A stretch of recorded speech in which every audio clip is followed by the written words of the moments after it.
આગળ વધવાની પ્રેરણા તને ક્યાંથી મળી? આ સ્પોર્ટ એક એવી છે જે બધા લોકોને વધારે ખબર ના હોય. 11-12 વર્ષની જે જર્ની છે મેં હંમેશા એમની સાથે જ કરી છે. એ મારી આમ સેફ સ્પેસ જેવું હતું જ્યાં જઈને હું બસ ઉછલકૂદ કરી અને નવી નવી વસ્તુઓ શીખી શકતી હતી, જે બહુ એક્સાઇટિંગ હતું મારી માટે ત્યારે. મારા કોચે અને મારા ફેમિલીએ મારી અંદરનું ટેલેન્ટ જે છે એ બહુ પહેલાં રેકગ્નાઇઝ કરી દીધો હતો.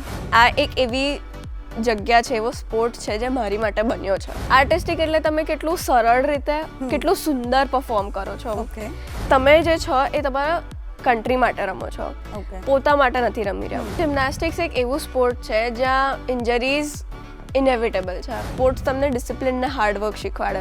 સ્પોર્ટ્સ અને એજ્યુકેશન ડેફિનેટલી સાથે જઈ શકે. જ્યારે લાગતું હતું કે ઓ હું રમી જ નહીં શકું, ત્યાંથી આવા પર આવી અને એ જ નેશનલ્સમાં મને 2 ગોલ્ડ આવ્યા હતા. નાનપણમાં જિમ્નાસ્ટિક્સ કરેલું હોય તો તમે આગળ જઈને કોઈ પણ સ્પોર્ટ્સમાં એક્સેલ કરી શકો. તમારે કોઈના પર ડિપેન્ડન્ટ ના રહેવું પડે. સ્પોર્ટ્સ બહુ જ ઇમ્પોર્ટન્ટ છે બધા માટે.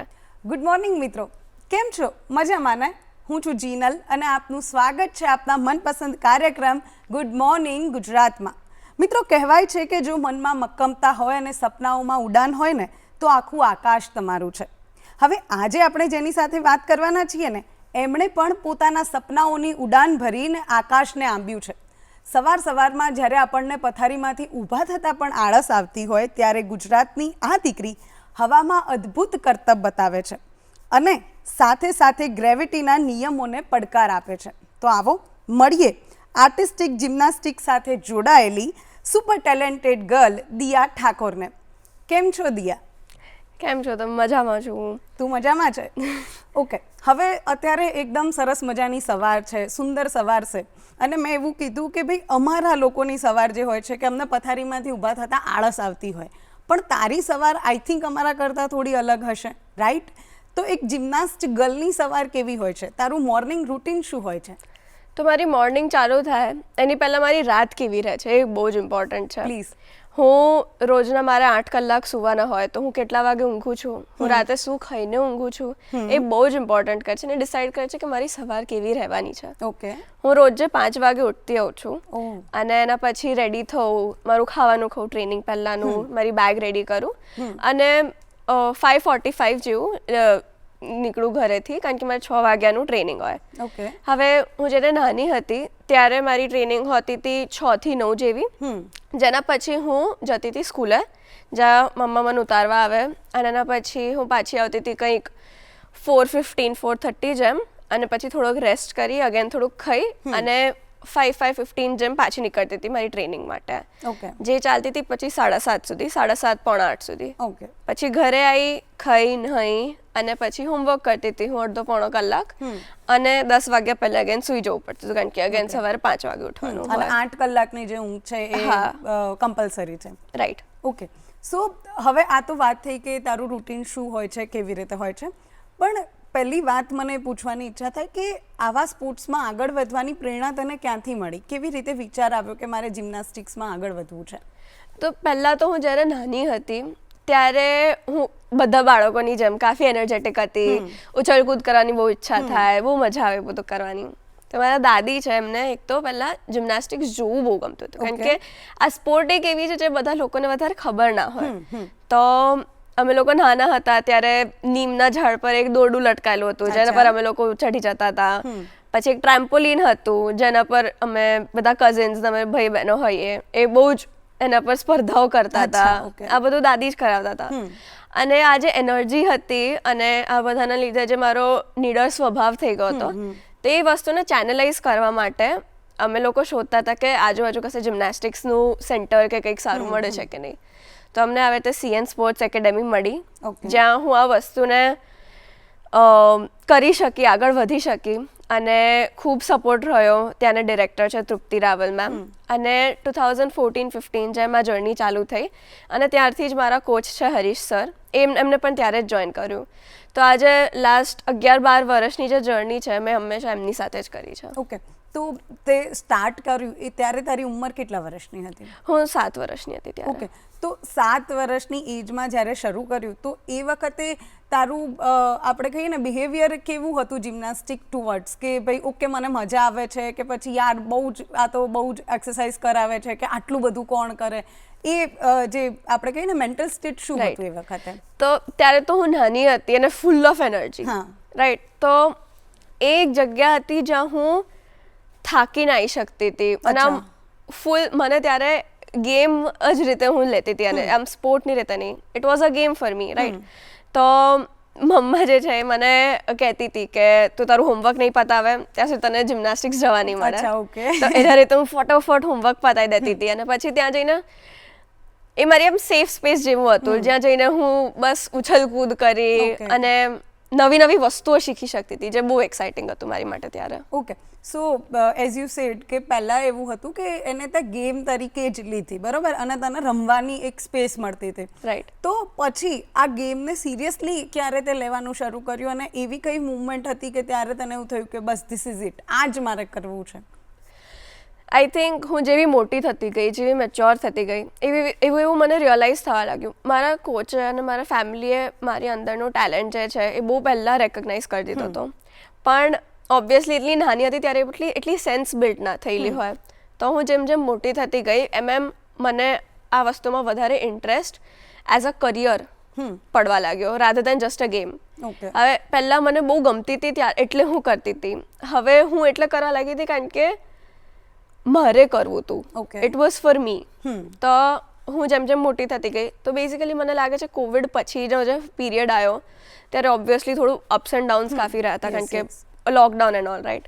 તો પછી એ બધું નીકળ્યો અને પછી રીસ્ટાર્ટ જ્યારે કર્યું મેં જિમ્નાસ્ટિક્સ બધી વસ્તુઓ પાછી લર્ન કરવા લાગી ત્યારે મને રિયલાઇઝ થયું કે ઓ આ એક એવી જગ્યા છે, એવો સ્પોર્ટ છે જે મારી માટે બન્યો છે. ઓકે, અને કે મને આ વસ્તુમાં આગળ વધવું છે. અચ્છા, okay. A I think 9th 10thની જે એજ હતી ને ત્યારે મને એ વસ્તુ રિયલાઇઝ થઈ.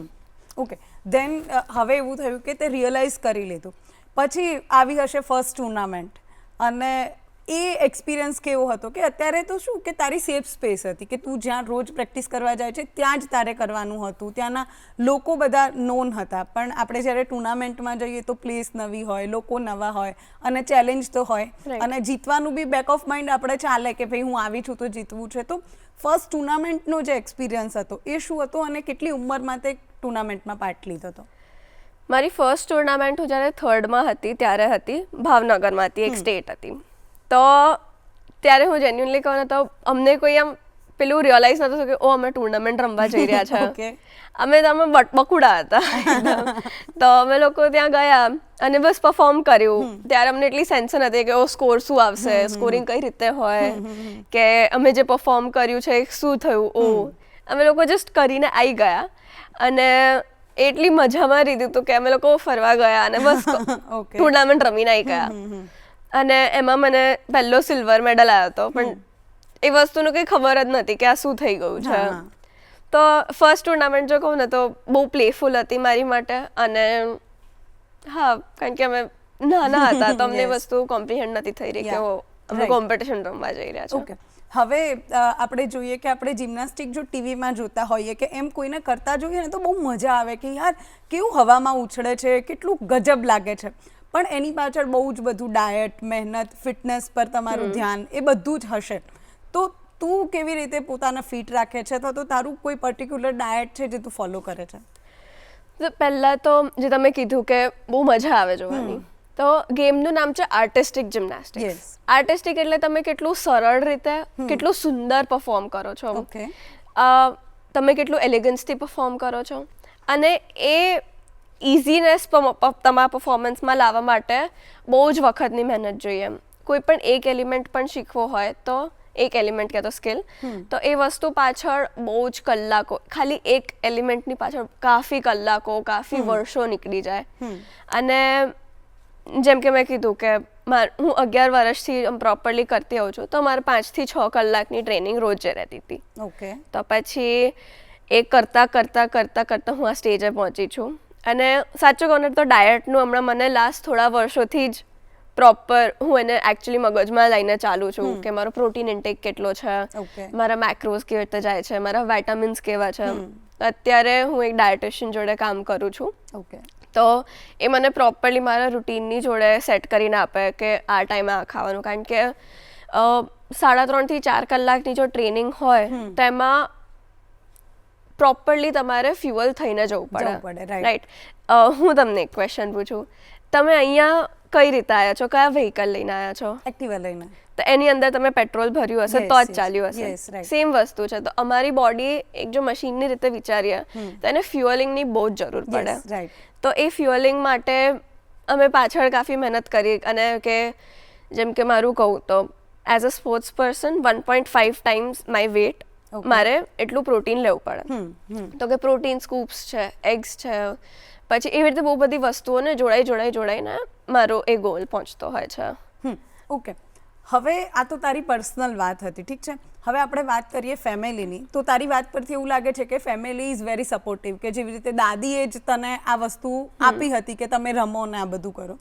પણ આજુબાજુના લોકો અથવા તો રિલેટિવ્સ જે છે એ લોકોનો શું રિસ્પોન્સ હતો જ્યારે તે જિમ્નાસ્ટિકને કરિયર તરીકે ચૂઝ કર્યું? ઓકે, તો અગેન પાછું અમે જ્યારે નાના હતા ત્યારે અમે બધા જ ભાઈ બહેનો, બધા કઝિન્સ, એટલે આખું ફેમિલી જ અમે આવી બધી સ્પર્ધાઓમાં લેતા હતા. નાની ભલે ફેમિલીની અંદર જ હોય, પણ એ સ્પોર્ટ્સનું કલ્ચર હંમેશા રહ્યું છે. મારા ફાધર છે, પછી મારા કાકાઓ છે, એ બધા પણ ટેનિસ પ્રોફેશનલી નાના હતા ત્યારે પણ પ્રોફેશનલી એ પરસીવ કરતા હતા. અને એ લોકોનું જે આવી રીતે ચાલતું હતું એના લીધે મને ફેમિલી, રિલેટિવ્સ બધાથી કાફી સપોર્ટ મળ્યો છે આવી રીતે. અને મારા પરદાદા પણ હતા, એ પણ પોલ વોલ્ટ રમતા હતા. તો જો એવી રીતે જોઈએ તો જીન્સની રીતે પણ મને કાફી સપોર્ટ મળેલો છે. અને ફેમિલીની ઉપર જોઉં તો પછી CN સ્પોર્ટ્સ એકેડેમી જે છે એ પણ મારી ફેમિલીની જેમ જ છે. એમાં જે મારા સર છે, હરીશ સર, એમને હંમેશા મને શીખવાડ્યું છે કે તમે જે છો એ તમારા કન્ટ્રી માટે રમો છો, પોતા માટે નથી રમી રહ્યા. તો અમારો હંમેશાથી ગોલ એ જ રહ્યો છે કે ઇન્ડિયાને રિપ્રેઝેન્ટ કરવું છે. તો બધી વસ્તુઓ અમે લોકો જ્યારે પણ એમને મળીએ કે આ તો નીકળતો હોય ત્યારે અમે જય હિન્દ કહેતા હોઈએ છીએ. Hello sir, bye sir, good morning નહીં, કે જય હિન્દ સર. તો એના લીધે અમારા અંદર એક ઇન્ડિયા તરફની જે મેન્ટાલિટી હોય અને જે ફેથફુલનેસ હોય એ હંમેશાથી રહી છે. ઓકે, સો હવે આ બધી વાતો તો આપણે તારી ફેમિલીની પર્સનલ વાત કરી, પણ હવે જિમ્નાસ્ટિકની જો વાત કરીએ તો તું કરે છે આર્ટિસ્ટિક જિમ્નાસ્ટિક છે, રાઈટ? તો એવા બીજા કોઈ પ્રકાર છે, એના ટાઈપ છે, તો એમાં શું ડિફરન્સ છે એ લોકો બધામાં? જિમ્નાસ્ટિક્સ અત્યારે જો જોઈએ તો 7 પ્રકારના છે. એક જે હું કરું છું આર્ટિસ્ટિક જિમ્નાસ્ટિક્સ, પછી એક રિધમિક જિમ્નાસ્ટિક્સ છે, અને એક ટ્રેમ્પોલિન છે. આ 3 જે જિમ્નાસ્ટિક્સ છે એ ઓલિમ્પિક રેકોગ્નાઇઝ છે. બાકી છે એરોબિક્સ જિમ્નાસ્ટિક્સ, એક્રોબેટિક જિમ્નાસ્ટિક્સ, પાર્કર. તો ડિફરન્સ શું છે આ બધામાં? ઓકે, તો રિધમિક જિમ્નાસ્ટિક્સ જે છે એમાં યુઝ્યુઅલી છોકરીઓ જ પરફોર્મ કરતી હોય છે. અને એમાં એ લોકો જેમ કે બોલ છે, પછી રિબન તમે જોઈ હશે, રિંગ હશે, એવા બધા એપરેટસ જોડે એ લોકો પરફોર્મ કરે. અમે આર્ટિસ્ટિક જિમ્નાસ્ટિક્સ વાળા એપરેટસની ઉપર પરફોર્મ કરીએ. જેમ કે અમારા સ્ટેબલ એપરેટસ હોય જેની ઉપર અમે કરીએ, અને એ લોકો એપરેટસને ની જોડે પરફોર્મ કરતા હોય, જોડે પાર્ટનર બનાવીને કરે. અને પછી ટ્રેમ્પોલિન જિમ્નાસ્ટિક્સ છે. બેસિકલી 2 ટાઈપના એ પણ હોય છે, પણ મેઇનલી જે છે એ મોટું એક ટ્રેમ્પોલિન હોય જેની ઉપર એ લોકોએ કન્ટિન્યુઅસ બાઉન્સ કરી અને ફ્લિપ્સ અને ટર્ન્સની જોડે કન્ટિન્યુઅસ કરવાનું હોય છે બધું. Okay, done. તો દર્શક મિત્રો, હજુ ઘણી બધી વાતો આપણે દિયા સાથે કરવાની છે, હજુ જિમ્નાસ્ટિકને વધારે જાણવાનું છે, બહુ જ બધી ઇન્ટરેસ્ટિંગ વાતો કરવાની છે, પરંતુ અત્યારે સમય થયો છે એક નાનકડા વિરામનો. મળીએ વિરામ બાદ. તો વિરામ બાદ ફરીથી આપનું સ્વાગત છે. તો ચલો ત્યારે દિયાની સફરમાં આપણે પણ જોડાઈએ અને જિમ્નાસ્ટિક વિશે ઘણી બધી વાતોને જાણીએ. તો દિયા, આપણે વાત કરી કે કેટલા પ્રકારના જિમ્નાસ્ટિક હોય છે અને એનો ડિફરન્સ તમે સમજાવે. હવે એવું હોય કે પર્ટિક્યુલર કોઈ એક જિમ્નાસ્ટિક આપણે લઈએ તો એમાં બી અલગ અલગ ઇવેન્ટ હોય કે સ્કેલ હોય, રાઈટ? તો એ શું હોય છે એના વિશે વાત કરો. હવે હું જે છું એ વિમેન્સ આર્ટિસ્ટિક જિમ્નાસ્ટિક્સ કરું છું. મેન્સ આર્ટિસ્ટિક જિમ્નાસ્ટિક્સ આખું અલગ હોય છે, એમના અલગ એપરેટસ હોય. તો વિમેન્સ આર્ટિસ્ટિક જિમ્નાસ્ટિક્સમાં અમારે 4 એપરેટસ હોય છે. પહેલું છે એક વોલ્ટિંગ ટેબલ, જેમાં તમે 25 મીટર નું રન લઈ એક સ્પ્રિંગ બોર્ડ પર જમ્પ કરી અને એક ટેબલ ટાઈપ્સ હોય આવું જેના પર તમે પુશ કરી અને હવામાં ફ્લિપ અને ટર્ન કરીને તમારે લેન્ડ કરવાનું હોય. ઓકે. પછી એક અનઇવન બાર્સ હોય જેમાં 2 બાર હોય ઉપર નીચે, જેમ કે કીધેલું છે અનઇવન બાર્સ, અને એની ઉપર પરફોર્મ કરવાનું હોય. તમે બાર્સ ચેન્જ કરવાના હોય, એના પર ટર્નિંગ કરવાની હોય અને પછી તમારે બાર છોડીને લેન્ડ કરવાનું હોય. ઓકે. પછી બીમ હોય છે, બેલેન્સિંગ બીમ, જે સજેસ્ટ કરે છે એના પર બેલેન્સ કરવાનું હોય છે. તો એક 4 ઇંચનું બીમ હોય, આટલું જ હોય. તમારો જો ફોન લો તો એનાથી એ પતલું બીમ હોય. તો એના પર અગેન તમારે ફ્લિપ્સ કરવાના હોય, જમ્પ્સ કરવાના હોય, લીપ્સ કરવાના હોય, અને એવું બધું કરીને ડિસ્માઉન્ટ કરીને પછી તમારું સેટ પતે. અને ફાઇનલી જે છે ફ્લોર એક્સરસાઇઝ, એ સ્ક્વેર હોય છે અને ફ્લોર એકદમ ફ્લોર જેવું કડક ના હોય પણ એકદમ ટ્રેમ્પોલિન જેટલું વધારે જમ્પી પણ ના હોય. સ્પ્રિંગ્સ અને ફોમથી બનેલું હોય અને આમ બેસિકલી સ્ક્વેર હોય જેના પર પરફોર્મ કરવાની હોય, ફ્લિપ્સ, ટર્ન્સ, લીપ્સ ને બધું. અને ફ્લોર અને બીમ પર 1.5 મિનિટનો પરફોર્મન્સ હોય. ઓકે. તો હવે આ તો તે કીધું કે કયા કયા પ્રકારનું એમાં ઇવેન્ટ હોય છે, રાઈટ? હવે આટલું સરસ રીતે બધા કરતા હોઈએ પણ ડિફિકલ્ટ તો છે જ, રાઈટ? તો હવે એમાં ઇન્જરીઝ બી થતી હશે. તો તને ક્યારે એવી ઇન્જરી થયેલી છે અથવા તો કોઈ મુવમેન્ટ કે કોઈ બીજા એથ્લીટને એવી ઇન્જરી થઈ હોય ને જેની તને ખબર હોય? બેઝિકલી જિમ્નાસ્ટિક્સ એક એવું સ્પોર્ટ છે જ્યાં ઇન્જરીઝ ઇનેવિટેબલ છે. તમને થશે જ, ક્યારે પણ થઈ શકે, કારણ કે આ સ્પોર્ટ જ એવો છે, ડિફિકલ્ટ છે જેમ કે તમે કીધું, અને ડેન્જરસ છે. મારું જો વાત કરું તો મને આમ જો તો 4 મેજર ઇન્જરીઝ થયેલી છે. 2020માં મને પહેલી ઇન્જરી થઈ હતી, ત્યારે હું 12 વર્ષની હતી. તો ત્યારે હું બાર પર હું જે કરી હતી છોડવાનું જે કરી રહી હતી એમાં મને બાર પર મારે હિટ થયું અને મને નાકમાં ફ્રેક્ચર્સ થયા હતા અને મોંમાં સ્ટિચીસ આવ્યા હતા. તો ત્યારે હું અરાઉન્ડ 10 દિવસ જેવું હોસ્પિટલાઇઝ થઈ હતી. પછી 2022માં હું એક સ્પેશિયલાઇઝ ટ્રેનિંગ કેમ્પ માટે ગઈ હતી ફ્રાન્સમાં મહિના માટે. પણ ત્યાં પણ અમારે ઇન્જરીઝ ઇનેવિટેબલ છે. તો પહેલા જ વીકની અંદર મારા એન્કલ ટ્વિસ્ટ થઈ ગયો હતો અને મારે ત્યાં રેસ્ટ લેવો પડ્યો હતો. તો હું ત્યાં ક્રચીસ લઈને જતી હતી અને ત્યાં બેસતી હતી ખાલી અને ઓબ્ઝર્વ કરતી હતી, કારણ કે ઓબ્ઝર્વ કરીને પણ તમે કાફી વસ્તુઓ શીખી શકો. અગેન 2022માં જ આગળ જઈને બાર પર મારે પાછું હિટ થયું અને મારે દાંતમાં 4 રૂટ કેનાલ કરવાની આવી. એ વસ્તુ આઈ થિંક ફિઝિકલી એટલી હર્ટફુલ નથી પણ એ વસ્તુ મને મેન્ટલી બહુ જ ઇમ્પેક્ટ કર્યો હતો. અને એ એલિમેન્ટ અને ડેન્ટિસ્ટથી મને કાફી ફિયર આવી ગયો હતો. પણ બધાના સપોર્ટથી અને હિંમત ભેગી કરીને એ વસ્તુને મેં પાછી ઓવરકમ કરી હતી. ઓકે. સો યુ સેડ કે આવી રીતે થયું તો મેન્ટલી તને થોડું બેક તું થઈ જાય કે એવું. તો આ બધી વસ્તુઓ લાઈક રૂટ કેનાલ વખતે થયું પણ એના સિવાય બી ઘણીવાર તને એવું થાય ખરું કે યાર લીવ એમ છોડી દઉં, બીજું બધું છે જ ને કરિયર ઓપ્શન મારી જોડે, કે એ વખતે એ સિચ્યુએશનમાં તું શું કરે? Like it is any meditation કે એવું કંઈ શું કરે છે? હું સાચું કહું ને તો મારો ફેમિલીનો સપોર્ટ અને મારી જે અપબ્રિંગિંગ જ છે ને એને આ વસ્તુ મને ક્યારે મગજમાં આવવા જ નથી દીધી કે હું સ્પોર્ટ છોડી દઉં.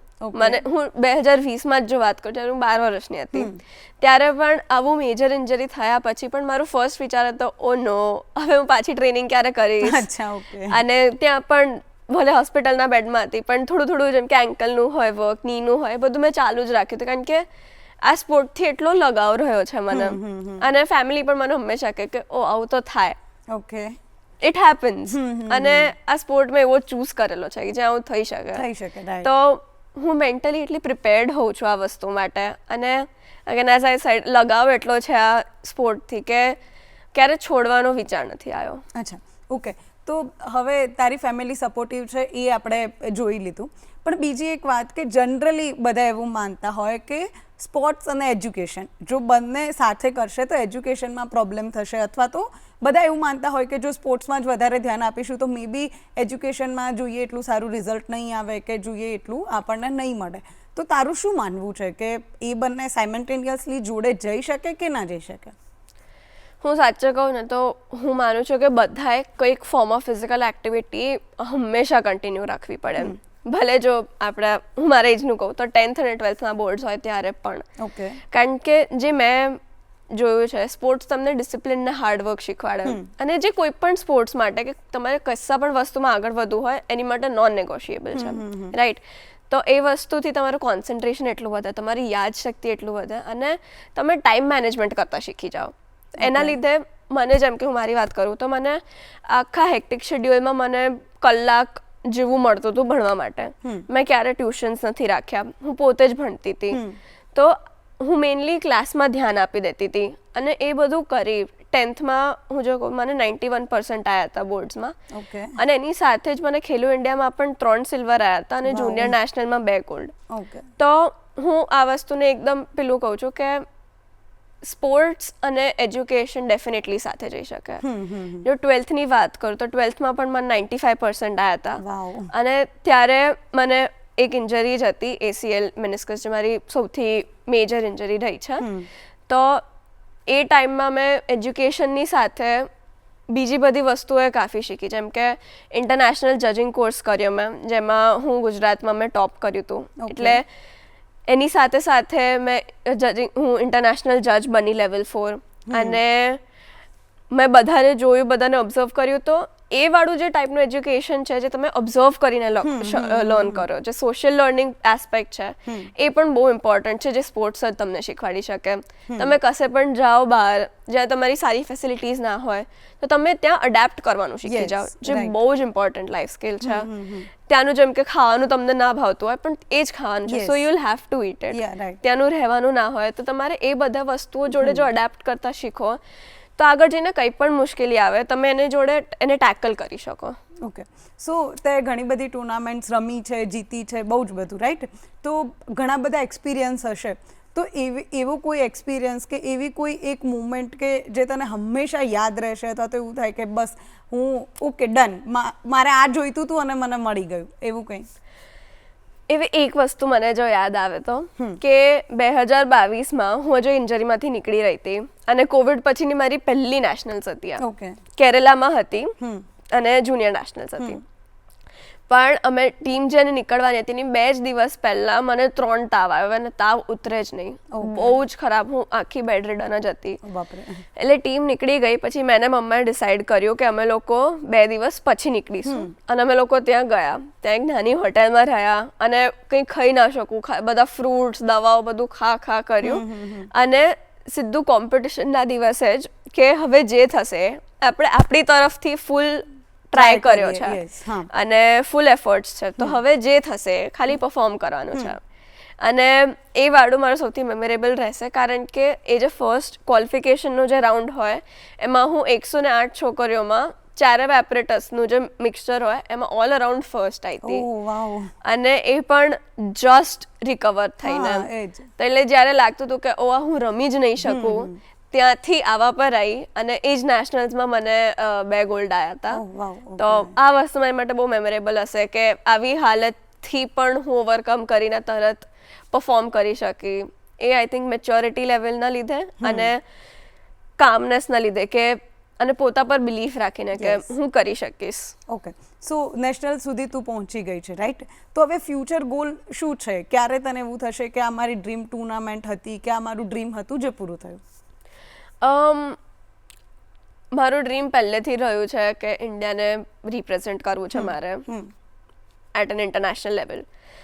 પણ પહેલાં તો મારે કે ઇન્ડિયામાં મારે ટોપ રહેવું છે. અને હું જો ઇન્ડિયામાં ટોપ 5 લેવલ જિમ્નાસ્ટમાં જો રહીશ તો હું આગળ જઈને ઇન્ડિયાને રિપ્રેઝેન્ટ કરી શકું. અને હું ઇન્ટરનેશનલ લેવલ પર જો ઇન્ડિયાને રિપ્રેઝેન્ટ કરીશ તો એ ફર્સ્ટ લેવલ મારું જે છે એ મને જેન્યુઅનલી લાગશે કે મેં કંઈક કર્યું છે. અને બસ આગળ બધાની જે મેજર કોમ્પિટિશન્સ આવશે, વર્લ્ડ ચેમ્પિયનશિપ્સ છે, વર્લ્ડ કપ છે, કોમનવેલ્થ છે, એ બધામાં મારી ઈચ્છા છે કે હું ઇન્ડિયાને રિપ્રેઝેન્ટ કરી શકું. ઓકે, હવે જિમ્નાસ્ટિક સિવાય તારા કયા શોખ છે અથવા તો શું હોબીઝ છે તારી? હું સાચું કહું તો આટલા ટાઈમમાં મને યુઝ્યુઅલી એટલો બધો સમય નથી મળતો કે હું હોબીઝને ટાઈમ આપી શકું. પણ નાની વસ્તુઓ છે જેમ કે બેકિંગ છે, પછી ડ્રોઈંગ કરવાનું છે, એના પછી કોઈ ગેસ્ટ આવે તો આખો રૂમને ડેકોરેટ કરવાનો છે ફ્લાવર્સથી ને okay. ફ્લાવર્સથી નાની નાની વસ્તુઓ બનાવવાની આવી ક્રિએટિવ વસ્તુઓ અને ઝીણી ઝીણી વસ્તુઓ મને કરવી બહુ જ ગમે છે. અચ્છા, અને okay. ફોટોગ્રાફી થઈ ગઈ તો આર્ટિસ્ટિક લાઈનમાં જે બધી નાની નાની વસ્તુઓ હોય છે એ બધી વસ્તુ મને બહુ Okay. ગમે કરવી. હવે આપણે ગુજરાતની વાત કરીએ તો અને સ્પોર્ટ્સ લેવલની વાત કરીએ તો ગુજરાતમાં કોઈ બી વ્યક્તિને સપોઝ જિમ્નાસ્ટિકમાં જ આગળ વધવું છે તો શું સિચ્યુએશન છે અત્યારે કે કેટલા પ્લેટફોર્મ છે, કેવી રીતે આગળ વધી શકે? ઓકે, તો હજુ ગુજરાતમાં જિમ્નાસ્ટિક્સ ડેવલપ થઈ રહ્યું છે, એટલું ડેવલપ નથી. નથી. પણ હું જ્યારે નાની હતી અને મેં સ્ટાર્ટ કર્યું હતું જિમ્નાસ્ટિક્સ ત્યારે હું જો CN સ્પોર્ટ્સ એકેડેમીની જ વાત કરું, અમે 20 થી 30 લોકો આવતા હતા. એનાથી હવે 150 થી 300 લોકો 250 થી 300 લોકો થઈ ગયા છે. Okay. તો એવી રીતે ગ્રો કાફી થઈ રહ્યું છે જિમ્નાસ્ટિક્સ, પણ હજુ એ લેવલ પર નથી કે આપણે એકદમ ટક્કર આપી શકે બીજા સ્ટેટ્સને. અને બીજી એક વસ્તુ જો હું કહી શકું કે લેકિંગ છે તો એ છે ઇન્ટરનેશનલ લેવલના એપરેટસ. ઓકે. જો એ લેવલના એપરેટસ મળે તો છોકરાઓ બહુ જ જલ્દી બધી વસ્તુઓ શીખી શકે. એ પણ છે કે હવે જે ગુજરાત જિમ્નાસ્ટિક્સ એસોસિએશન છે એની તરફથી પણ કાફી સપોર્ટ મળતો હોય છે. અને જો કોઈ છોકરીને ચાલુ કરવું હોય જિમ્નાસ્ટિક્સ ગુજરાતમાં તો એ ડેફિનેટલી કરી શકે. એ લેવલ પર તો છે કે છોકરું જિમ્નાસ્ટિક્સ શીખી શકશે. ઓકે, સો એવી કોઈ પર્ટિક્યુલર એજ છે કે આપણે જો આ એજમાં શરૂ કરી દઈએ તો ઇટ ઇઝ બેટર, અથવા તો આ એજ સુધી જ આપણે સ્ટાર્ટ કરી શકીએ કે કરી શકીએ એવું કંઈ? અગેન હું મારી વાત કરું તો હું 7 વર્ષની હતી મેં ત્યારે ચાલુ કર્યું હતું. એ પણ કાફી લેટ ગણાતું હોય છે કે 7 years કે તમે કાફી લેટ થયા છો. અચ્છા. પણ મને એવું નથી લાગતું કે આઈ ફીલ તમે 10 વર્ષના હો ત્યાં સુધી તમે ડેફિનેટલી ચાલુ કરી શકો, પણ અર્લીયર ધ બેટર. ઓકે. કાફી લોકો એમના છોકરાઓને 2-3 વર્ષના હોય ત્યારથી જિમ્નાસ્ટિક્સમાં એનરોલ કરી દેતા હોય છે. ઓકે. અને તમે ભલે આગળ જઈને જે સ્પોર્ટ કરો, જે પણ કરો, જો નાનપણમાં પેરેન્ટ્સ એમના છોકરાઓને જિમ્નાસ્ટિક્સમાં એનરોલ કરે તો બહુ જ બેનિફિશિયલ રહેશે એ છોકરાઓને, કારણ કે એમની મોટર સ્કિલ્સ એવી રીતે ડેવલપ થાય. તમે ઝીણી ઝીણી વસ્તુ, તમારી બોડીની મૂવમેન્ટ છે, ફ્લેક્સિબિલિટી છે, સ્ટ્રેન્થ છે, એ એટલી સરસ રીતે ડેવલપ થઈ જાય કે તમે જો નાનપણમાં જિમ્નાસ્ટિક્સ કરેલું હોય તો તમે આગળ જઈને કોઈ પણ સ્પોર્ટ્સમાં એક્સેલ કરી શકો. ઓકે. અને હવે વાત કરીએ રોલ મોડલની, તો તારા રોલ મોડલ કોણ છે અને કેમ? લાઈક એવું નહીં કે જિમ્નાસ્ટ જ હોવા જોઈએ, કોઈ બી લાઈફમાં તું કોને ફોલો કરે છે? તો જિમ્નાસ્ટિક્સમાં મારા રોલ મોડલ્સ મેઇનલી 2 લોકો છે. એક છે સિમોન બાઇલ્સ, જે આઈ ફીલ મોસ્ટલી બધી જ જિમ્નાસ્ટના હશે, કારણ કે એ એટલા એક્સેપ્શનલ જિમ્નાસ્ટ રહ્યા છે કે એમની આસપાસ કોઈ આવી જ નથી શક્યું. એમનું જે ડિફિકલ્ટી લેવલ હોય છે એ બધાને હેરાન કરી રાખે છે કે કોઈ માણસ આવું કઈ રીતે કરી શકે. અને બીજા જે છે એ આલિયા મુસ્તફીના છે, એ રશિયન જિમ્નાસ્ટ રહ્યા છે. અને એમનો જસ્ટ જે ગ્રેસ હતો જિમ્નાસ્ટિક્સ, એ જે રીતે કરતા હતા, એમનો જે પોઈઝ હતો આખું કરવામાં, એ એટલો સુંદર રહ્યો છે કે સમહાવ બાકી બધા જિમ્નાસ્ટ કરતાં હું હંમેશા એમની તરફ વધારે ગ્રેવિટેટ કર્યું છે મેં. ઓકે. હવે જો વાત કરીએ તારી પર્ટિક્યુલર, તો કેવું હોય કે કંઈક મેળવવા માટે કંઈક ગુમાવવું પડે, એવું જનરલી આપણે બધા કહેતા હોઈએ છીએ. તો તું એવું માને છે કે ભાઈ ડાયટના ફોર્મમાં હોય કે પછી ફન કરવાના ફોર્મમાં હોય કે કોઈ બી રીતે, કે તારી એજની છોકરીઓ જનરલી એવું હોય કે પાર્ટીઝ કરે કે ક્લબિંગ કરે કે એવું બધું, તો તે ક્યારે એવું છોડ્યું છે ખરું કંઈ વસ્તુ કે ઓકે મેં આ વસ્તુને પરસ્યુ કરવા માટે મેં આ બધું છોડ્યું છે એમ? હું કહેવા જો તો પછી જેમ તમે કીધું કે મારી એજની છોકરી યુઝ્યુઅલી પાર્ટીમાં હોય કે રાતે રખડવા જાય કે ફ્રેન્ડ્સ જોડે જસ્ટ હેંગ આઉટ કરતા હોય, તો યુઝ્યુઅલી મારી પાસે એ બધો ટાઈમ નથી હોતો, કારણ કે મારે બહુ પેક્ડ શેડ્યુલ હોતું હોય છે. પણ મારી માટે એ વસ્તુ ક્યારે મને એવું નથી લાગ્યું કે હું આ વસ્તુ છોડી રહી છું, કારણ કે સ્પોર્ટ્સ તરફનો મારો એટલો લગાવ છે, એટલી લાગણી છે મને સ્પોર્ટ્સ માટે કે મને આ બધી વસ્તુ કરવી ગમે છે. ઓકે. મને રાત્રે જલ્દી ઊંઘવું ગમે છે, જેથી હું સવારે રિકવર કરીને ચાલુ કરી શકું. મને ક્યારે એવું નથી થયું કે રાત્રે મારે લેટ જાગવું છે, કે મારે રાતે લેટ સુધી બધા જોડે પાર્ટી કરવું છે, કારણ કે એ વસ્તુ અગેન મારે સ્પોર્ટમાં મને પાછળ પાડી દેશે. જે વસ્તુ મને સૌથી વધારે ગમે છે એમાં હું પાછળ પડીશ. ઓકે. તો મને એ વસ્તુ ક્યારે એવું નથી લાગ્યું કે એ વસ્તુ હું છોડી રહી છું. ઓકે. તો સપોઝ તું જિમ્નાસ્ટમાં ના હોત તો બીજો કયો સ્પોર્ટ્સ છે જે તું કરતી હોત? કદાચ તને એવું છે કે મે બી મને વધારે ઇન્ટરેસ્ટ છે એમ. દેર ઇઝ અ ચાન્સ કે હું ટ્રેકની કોઈ પણ એક ઇવેન્ટમાં હોત, ઓકે કોઈ પણ હોઈ શકે કારણ કે હું પહેલેથી રનિંગમાં કાફી સરસ રહી છું અચ્છા, okay. અને જિમ્નાસ્ટિક્સના લીધે જે બધી વસ્તુ ઝીણી ઝીણી વસ્તુ મારામાં ડેવલપ થઈ છે, તો એ પ્રમાણે મને લાગે છે કે ટ્રેકની કોઈ પણ હોય, લોંગ જમ્પ છે, હાઈ જમ્પ છે, સ્પ્રિન્ટિંગ છે, એ બધામાં હું સારું કરી શકું. ઓકે, સો હવે એક રેપિડ ફાયર રાઉન્ડ છે જેમાં તારે આન્સર આપવાના હશે, ઠીક છે? ચલો, morning practice or evening session?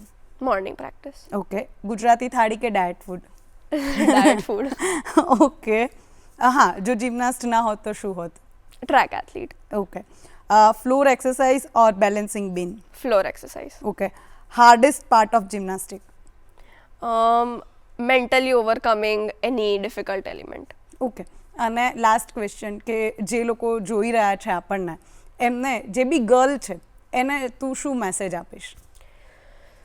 Okay, તો એઝ અ ફિમેલ એથ્લીટ મને છે કે ફિમેલ્સનું ગર્લ્સનું રેપ્રેઝન્ટેશન સ્પોર્ટ્સમાં કાફી વધ્યું છે, યસ, પણ પોતાને એમ્પાવર કરવા માટે, આગળ વધવા માટે, પોતાની સ્ટ્રેન્થ લાવવા માટે, કે તમારે કોઈના પર ડિપેન્ડન્ટ ના રહેવું પડે, સ્પોર્ટ્સ બહુ જ ઇમ્પોર્ટન્ટ છે બધા માટે. ઓકે, ભલે તમે એ વસ્તુઓ પ્રોફેશનલી ના પરસ્યુ કરો, પણ કોઈ પણ જાતનું જો તમે સ્પોર્ટ રમશો તો તમે ઇન્ડિપેન્ડન્ટ રહેવાનું શીખશો અને તમે પોતાની બોડીમાં ખુશ રહેશો, not as a visual part, પણ તમે કંઈ પણ વસ્તુ કરી શકશો. Okay. તમારે જે ગોલ્સ હોય તમે અચીવ કરી શકો.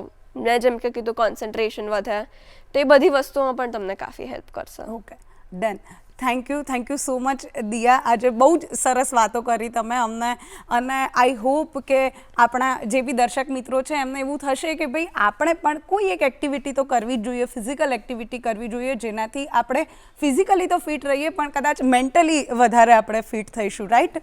તો દર્શક મિત્રો, હવે વાત એમ છે કે આપણે ઘણી બધી વાતો કરી. હવે આ જે વાતો છે એ તમે ટીવી પર તો ચોક્કસથી જોતા હશો, પરંતુ જો ટીવી પર તમારા એપિસોડ મિસ થઈ જાય છે તો તમે અમારી યુટ્યુબ ચેનલ જે છે ડીડી ન્યૂઝ ગુજરાતી, એના પર પણ તમે આ એપિસોડ જોઈ શકશો. અને તમારા કોઈ પ્રતિભાવ હોય, તમારે આ શો વિશે કંઈ કહેવું હોય તો અમને ચોક્કસથી good morning Gujarat show @gmail.com પર લખીને મોકલો, અમને ગમશે. ફરીથી નવા અતિથિ સાથે મળીશું, નવી વાતો સાથે. અત્યારે રજા આપો. નમસ્કાર.